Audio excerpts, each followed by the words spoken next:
All right, we're going to show how to install this little spring kit you get. We've got all these little accordion springs here and the new rollers. So do it just like you would the old one. Hopefully you've got the tool. If you don't, it'll actually be easier than it was with the old style. But go ahead and put all your rollers in first. And obviously you want this to go with the lettering. It's kind of hard to see here with the lettering out. But remember, it's got to lock clockwise and freewheel counterclockwise. So once you get it in, be sure that when you go clockwise, like engine rotation, it's going to lock and be solid.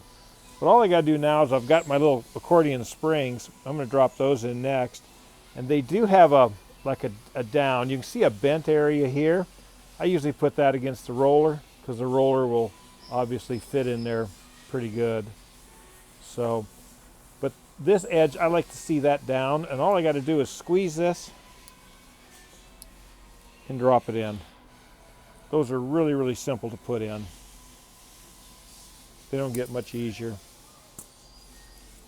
So again, the edge down, the curved part to the roller, squeeze it, and just drop it in. This should be, again, real easy. The reason I like this edge down, I think if you left it up, the spring could try to walk out. You know, we've seen that on Sprags before. Pretty rare, but you know, a lot of guys don't even pay attention to direction. They just put them in. But I think I would if it was me doing it.